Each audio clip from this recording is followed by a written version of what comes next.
Hello दोस्तों, welcome to are राजा। आप सभी का आर राजा यूट्यूब चैनल में स्वागत है। दोस्तों, इससे पहले वाला क्लास में हमने क्वेश्चन नंबर 50 तक कराया था और आज हम लोग 50 से आगे देखेंगे। ठीक है दोस्तों, तो चलते हैं हम अपना 51 नंबर क्वेश्चन पे। दोस्तों, 51 नंबर मेरा क्वेश्चन है, पादप कोशिका में कौन सा अंगक समानतः नहीं पाया जाता है? पादप कोशिका में कौन सा अंगक समानतः नहीं पाया जाता है?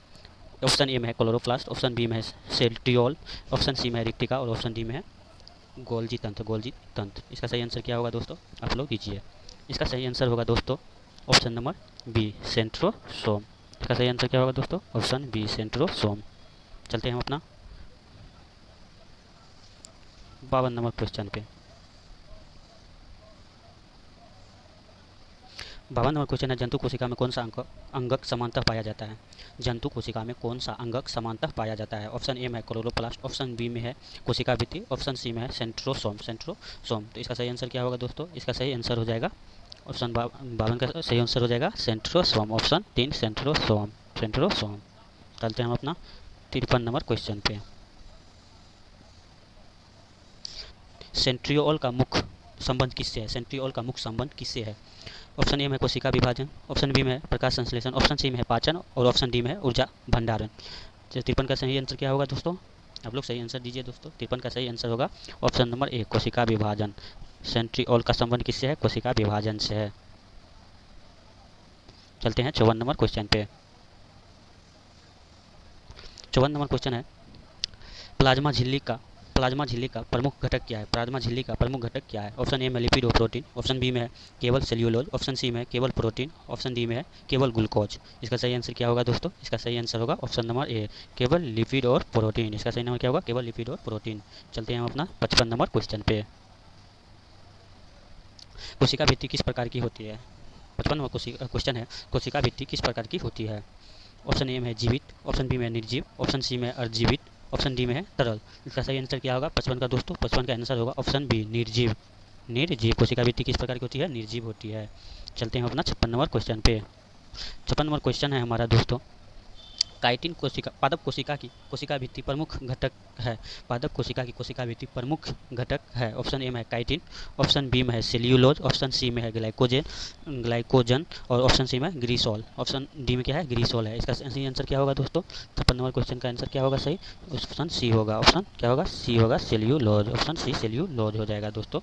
चलते हैं अपना 57 नंबर क्वेश्चन पे। हमारा 57 नंबर क्वेश्चन है दोस्तों, कवक की कोशिका भित्ति मुख्यतः किसकी बनी होती है? ऑप्शन ए में है सेल्यूलोज, ऑप्शन बी में है काइटिन, ऑप्शन सी में है स्टार्च और ऑप्शन डी में है ग्लाइकोजेन। इसका सही नंबर आंसर क्या होगा दोस्तों? इसका सही नंबर आंसर होगा ऑप्शन बी, काइटिन। कवक की कोशिका भित्ति मुख्यतः किसकी बनी होती है? काइटिन की बनी होती है। तो कवक की कोशिका भित्ति किसकी बनी होती है? काइटिन की बनी होती है। 58 नंबर क्वेश्चन पे चलते हैं दोस्तों। हमारा 58 नंबर क्वेश्चन है, प्रासरण ऑस्मोसिस में किसका आवागमन होता है? प्रासरण में किसका आवागमन होता है? पूछ रहा है प्रासरण जो ऑस्मोसिस होता है इसमें किसका आवागमन होता है? पहला है विलय का, दूसरा है जल का, तीसरा है प्रोटीन और चौथा है डीएनए का। इसका सही आंसर क्या होगा 58 का दोस्तों? 58 का सही आंसर होगा जल। प्रासरण में जो ऑस्मोसिस में जल का आवागमन होता है। चलते हैं अपना 59 नंबर क्वेश्चन पे। 59 नंबर क्वेश्चन है दोस्तों, विसरण विसरण किस दिशा में होती है? 59 नंबर क्वेश्चन कहता है विसरण जो होता है किस दिशा में होता है? ऑप्शन ए में अधिक कम से अधिक सांद्रता की ओर, ऑप्शन बी में अधिक से कम सांद्रता की ओर, ऑप्शन सी में ऊपर की ओर, ऑप्शन डी में है किसी भी दिशा में। तो 59 का आंसर क्या होगा दोस्तों? 59 का ऑप्शन बी हो जाएगा, अधिक से कम सांद्रता की ओर। अधिक से कम सांद्रता की ओर हो जाएगा विसरण जो है, कभी भी अगर होगा तो अधिक से कम की ओर होगा। चलते हैं अपना 60 नंबर क्वेश्चन पे दोस्तों। 60 नंबर क्वेश्चन है, सक्रिय परिवहन के लिए किसकी आवश्यकता होती है? सक्रिय परिवहन के लिए किसकी आवश्यकता होती है? तो इसका ऑप्शन है, ए में है एटीपी यानी ऊर्जा, बी में है केवल जल, सी में है केवल ऑक्सीजन और डी में है प्रकाश। इसका सही आंसर 60 का क्या होगा दोस्तों? इस 60 का सही आंसर होगा दोस्तों केवल। 60 का सही आंसर हो केवल ऊर्जा एटीपी का, केवल ऊर्जा एटीपी का होता है। चलते हैं हम अपना 61 नंबर क्वेश्चन पे दोस्तों। 61 नंबर क्वेश्चन कहता है, एंडोसाइटोसिस में कोशिका क्या करती है? एंडोसाइटोसिस में कोशिका क्या करती है? ऑप्शन ए है पदार्थों को बाहर निकालती है, ऑप्शन बी है पदार्थों को अंदर लेती है और ऑप्शन सी है ऊर्जा बनाती है, ऑप्शन डी है डीएनए बनाती है। इसका सही आंसर क्या होगा दोस्तों? 61 का सही आंसर होगा ऑप्शन बी होगा, पदार्थों को अंदर लेती है। एंडोसाइटोसिस जो होता है कोशिका में क्या कार्य करती है, कोशिका में जो है पदार्थों को अंदर लेती है। चलते हैं ना 62 नंबर क्वेश्चन पे। हमारा 62 नंबर क्वेश्चन है एक्सोसाइटोसिस में पदार्थ, एक्सोसाइटोसिस में पदार्थ क्या होता है दोस्तों, कोशिका के अंदर जाते हैं, कोशिका के बाहर निकलते हैं, केंद्रक में जाते हैं या माइक्रोकोंडिया में जाते हैं। 62 का क्या आंसर होगा दोस्तों, 62 का आंसर होगा कोशिका से बाहर निकलती है। कोशिका से क्या होती है, बाहर निकलती है। चलते हैं अपना 63 नंबर क्वेश्चन पे दोस्तों। हमारा 63 नंबर क्वेश्चन है दोस्तों, लाइसोसोम में कौन से पदार्थ पाए जाते हैं। 63 नंबर क्वेश्चन है, लाइसोसोम में कौन से पदार्थ पाए जाते हैं। ऑप्शन ए में है पाचन एंजाइम, ऑप्शन बी में है क्लोरोफिल, ऑप्शन सी में है हीमोग्लोबिन और ऑप्शन डी में है डीएनए। तो इसका 63 का सही आंसर क्या होगा दोस्तों, 63 का सही आंसर होगा ऑप्शन ए पाचक एंजाइम। लाइसोसोम में जो कौन सा पदार्थ पाए जाते हैं, पाचक एंजाइम पाए जाते हैं लाइसोसोम में। चलते हैं अपना 64 नंबर क्वेश्चन पे।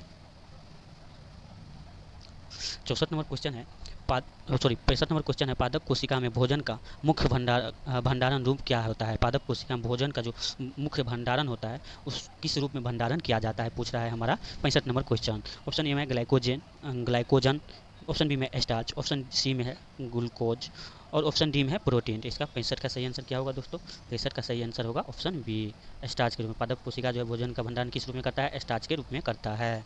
हम अपना चलते हैं 66 नंबर क्वेश्चन पे दोस्तों। हमारा 66 नंबर क्वेश्चन है, जंतु कोशिका में कार्बोहाइड्रेट का भंडारण किस रूप में होता है। जंतु कोशिका में कार्बोहाइड्रेट का भंडारण जो है किस रूप में होता है। ऑप्शन ए में है स्टार्च, ऑप्शन बी में है ग्लाइकोजन, ऑप्शन सी में है सेल्यूलोज और ऑप्शन डी में है सुक्रोज। तो 66 का आंसर क्या होगा दोस्तों, 66 का आंसर होगा ऑप्शन बी ग्लाइकोजन।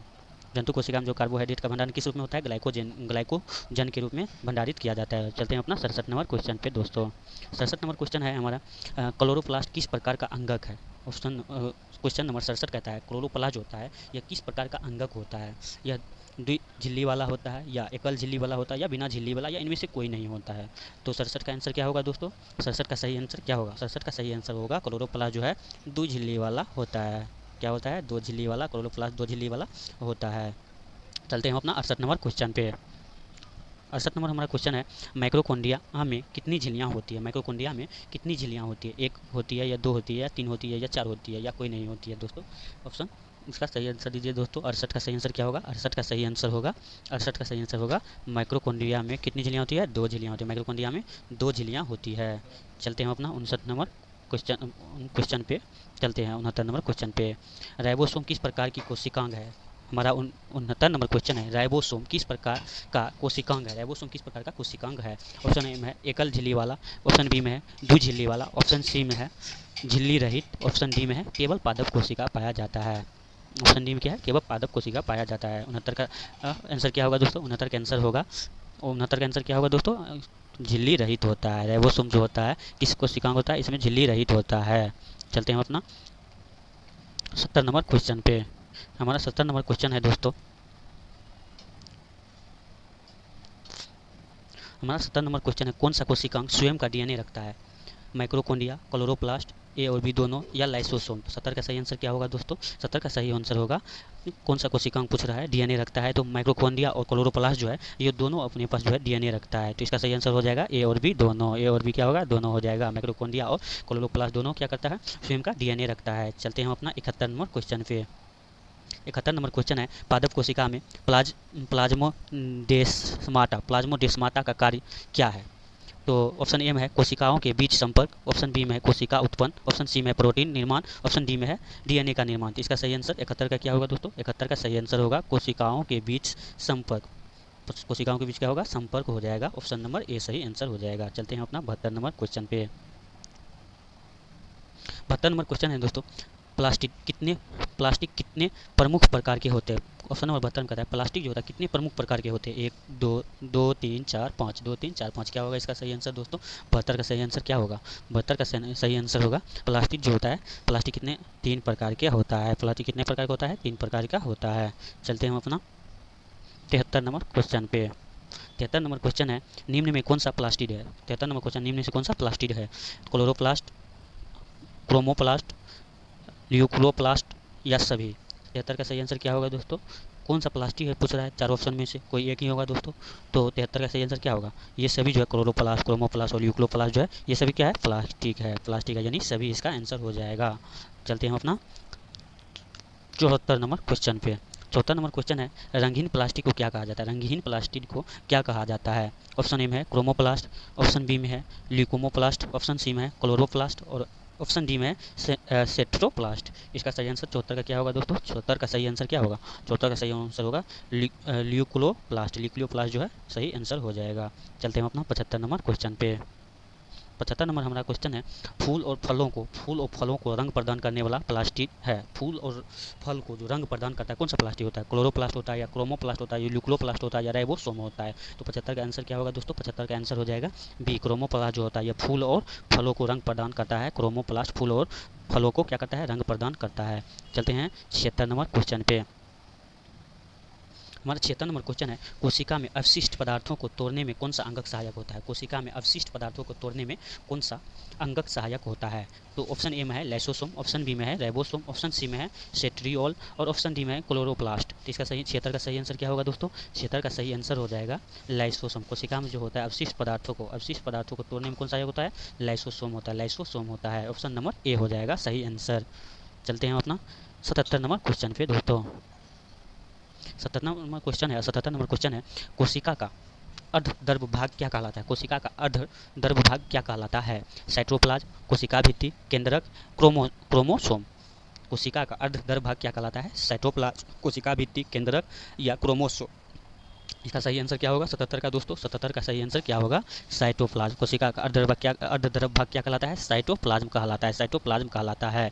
चलते हैं हम अपना 78 नंबर क्वेश्चन पे।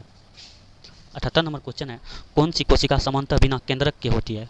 78 नंबर के आंसर में है, कौन सी कोशिका समानतः बिना केंद्रक के होता है? बिना केंद्रक का कौन सा कोशिका होता है पूछ रहा है। WBC होता है या RBC होता है या तंत्रिका कोशिका होता है या अंडाणु होता है?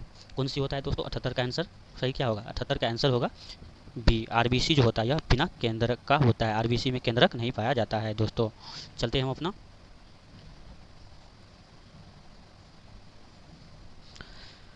79 नंबर क्वेश्चन पे।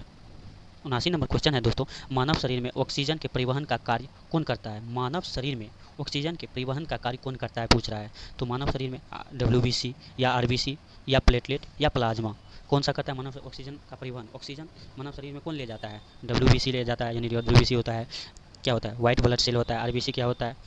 रेड ब्लड सेल होता है। प्लेटलेट या प्लाज्मा, इसमें से क्या होगा 79 का दोस्तों आंसर? तो 79 का आंसर क्या होगा? RBC जो है मानव शरीर में रक्त ले जाने का कार्य करता है, RBC। चलते हैं हम अपना 80 नंबर क्वेश्चन पे दोस्तों। रोगों से लड़ने वाली रक्त कोशिका कौन सी है? हमारे शरीर में जो रोग होता है उससे लड़ने में कौन सा रक्त हमारे शरीर में काम करता है दोस्तों? 80 नंबर क्वेश्चन है। तो इस जिसमें ऑप्शन है RBC, WBC, प्लेटलेट या तंत्रिका कोशिका। 80 का क्या होगा दोस्तों सही आंसर? 80 का हो जाएगा WBC जो होता है ये हमारे शरीर में रोगों से लड़ने का कार्य करता है। चलते हैं अपना दोस्तों 81 नंबर क्वेश्चन पे। 81 नंबर क्वेश्चन है दोस्तों, रक्त का थक्का बनाने में सहायक कौन होता है? रक्त का थक्का बनाने में कौन सा सहायक होता है? RBC होता है या WBC होता है या प्लेटलेट होता है या न्यूरॉन होता है? तो इस रक्त का थक्का कौन बनाता है दोस्तों? तो 81 का सही जवाब क्या होगा दोस्तों? प्लेटलेट। रक्त का थक्का प्लेटलेट बनाने का कार्य करता है। रक्त का थक्का कौन बनाता है? प्लेटलेट रक्त का थक्का बनाने का कार्य करता है। चलते हैं अपना 82 नंबर क्वेश्चन पे। 82 नंबर क्वेश्चन है, तंत्रिका कोशिका को क्या कहते हैं? तंत्रिका कोशिका को क्या कहते हैं? एक में है न्यूरॉन, 2 में है नेफ्रॉन, 3 में है ऑस्टियोसाइट और 4 में है मायोसाइट। क्या होगा इसका आंसर दोस्तों? 82 का आंसर क्या होगा? 82 का आंसर होगा दोस्तों न्यूरॉन। न्यूरॉन जो होता है तंत्रिका कोशिका को क्या कहते हैं? न्यूरॉन कहते हैं। तंत्रिका कोशिका को न्यूरॉन कहा जाता है। चलते हैं अपना 83 नंबर क्वेश्चन पे। 83 नंबर क्वेश्चन है, गुर्दों की संरचनात्मक एवं क्रियात्मक इकाई क्या कहलाता है? ऑप्शन ए में है न्यूरॉन, ऑप्शन बी में है नेफ्रॉन, ऑप्शन सी में है सार्कोमियर और ऑप्शन डी में है एल्वियोरस। तो इसका सही आंसर क्या होगा दोस्तों 83 का सही आंसर क्या होगा दोस्तों? 83 का सही आंसर होगा नेफ्रॉन। नेफ्रॉन जो होता है गुर्दों की संरचनात्मक एवं क्रियात्मक इकाई कहलाता है। चलते हैं 84 नंबर क्वेश्चन पे। 84 नंबर क्वेश्चन है, हड्डी की कोशिका को क्या कहते हैं? हड्डी की कोशिका को क्या कहा जाता है? तो ऑस्टियोसाइट या न्यूरॉन या मायोसाइट या हेपेटोसाइट। तो अस्टियो की कोशिका को क्या कहा जाता है दोस्तों? सही जवाब क्या होगा इसका? 84 का सही जवाब होगा ऑप्शन ए, ऑस्टियोसाइट जो होता है या हड्डी की कोशिका को कहा जाता है। ऑस्टियोसाइट हड्डी की कोशिका को। चलते हैं हम अपने 85 नंबर क्वेश्चन की ओर। 85 नंबर क्वेश्चन है, यकृत की कोशिका कहलाती है हेपेटोसाइट या ऑस्टियोसाइट या न्यूरॉन या एथ्रियोसाइट। इसका 85 का सही आंसर क्या होगा? 85 का सही आंसर हो जाएगा दोस्तों हेपेटोसाइट। यकृत की कोशिका हेपेटोसाइट कहलाता है। चलते हैं हम अपने 86 नंबर क्वेश्चन पे दोस्तों। 86 नंबर क्वेश्चन है, कोशिका सिद्धांत के अनुसार सभी जीव किससे बने होते हैं? कोशिका सिद्धांत के अनुसार पूछ रहा है, सभी जीव किससे बना होता है? 86 नंबर क्वेश्चन है हमारा। उत्तक से, कोशिका से, अंग से या अणु से? तो इसका सही आंसर हो जाएगा ऑप्शन बी, कोशिकाओं। सभी जीव किससे बना होता है? कोशिकाओं से बना होता है। चलते हैं हम अपना 87 नंबर क्वेश्चन पे।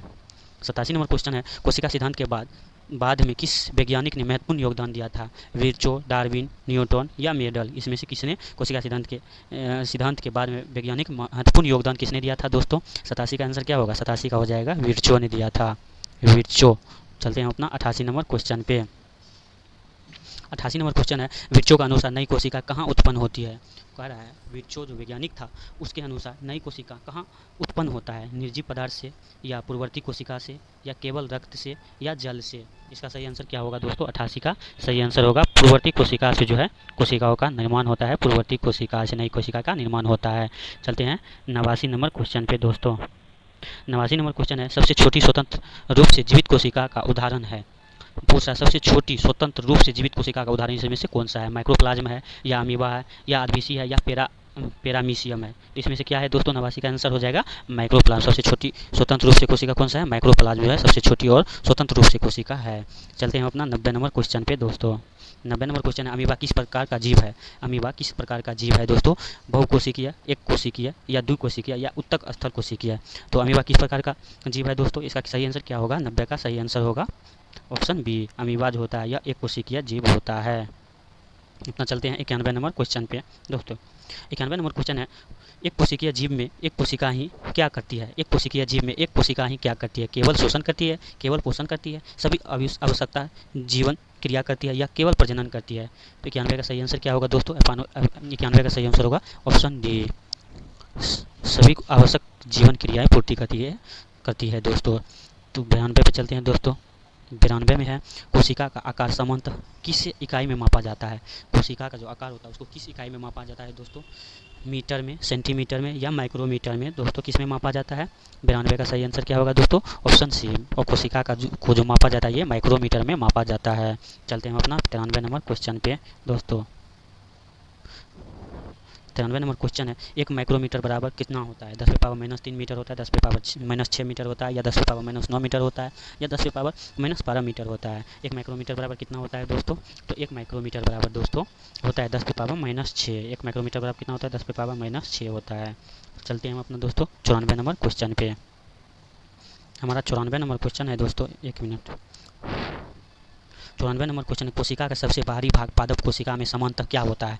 केंद्रक होता है या कोशिका भित्ति होता है या साइटोप्लाज्म होता है या रिक्तिका होता है? तो दोस्तों 94 का सही आंसर क्या होगा? 94 का सही आंसर होगा ऑप्शन बी, कोशिका भित्ति होता है, कोशिका भित्ति होता है। चलते हैं अपना 95 नंबर क्वेश्चन पे। पादप कोशिका और जंतु कोशिका में प्रमुख अंतर क्या है? पादप कोशिका और जंतु कोशिका में प्रमुख अंतर क्या है? ऑप्शन ए में है डीएनए, ऑप्शन बी में है राइबोसोम, ऑप्शन सी में है कोशिका भित्ति और क्लोरोप्लास्ट, ऑप्शन डी में है साइटोप्लाज्म। तो इसका सही आंसर क्या होगा? 95 का दोस्तों 95 का सही होगा कोशिका भित्ति और साइटोप्लाज्म। कोशिका भित्ति और साइटोप्लाज्म सही आंसर होगा। चलते हैं दोस्तों हम अपना 96 नंबर क्वेश्चन पे। 96 नंबर क्वेश्चन है, प्रकाश संश्लेषण में कौन सी गैस उपयोग होता है? प्रकाश संश्लेषण में कौन सा गैस का उपयोग किया जाता है दोस्तों? ऑप्शन ए में है ऑक्सीजन, ऑप्शन बी में है नाइट्रोजन, ऑप्शन सी में है कार्बन डाइऑक्साइड। तो इसका सही आंसर क्या होगा दोस्तों? 96 का ऑप्शन सी, कार्बन डाइऑक्साइड। प्रकाश संश्लेषण में कार्बन डाइऑक्साइड का उपयोग किया जाता है। चलते हैं 97 नंबर क्वेश्चन पे। 97 नंबर क्वेश्चन है हमारा, कोशिकीय शोषण में मुख्य रूप से कौन सी गैस उपयोग होती है? कोशिकीय शोषण में मुख्य रूप से कौन सी गैस उपयोग होती है? ऑप्शन ए में ऑक्सीजन, ऑप्शन बी में कार्बन डाइऑक्साइड, ऑप्शन सी में है नाइट्रोजन और ऑप्शन डी में है हाइड्रोजन। तो इसका सही आंसर क्या होगा 97 का दोस्तों? कोशिकीय शोषण में मुख्य रूप से ऑक्सीजन का उपयोग किया जाता है। कोशिकीय शोषण में मुख्य रूप से किसका उपयोग किया जाता है? ऑक्सीजन का उपयोग किया जाता है। चलते हैं हम अपना 98 नंबर क्वेश्चन पे। 98 नंबर क्वेश्चन है, कोशिका में डीएनए का मुख्य कार्य क्या है? कोशिका में डीएनए का मुख्य कार्य क्या है? आनुवंशिक सूचना का भंडारण, ऊर्जा का उत्पादन या भोजन का पचना या जल का परिवहन? तो 98 का सही आंसर क्या होगा दोस्तों?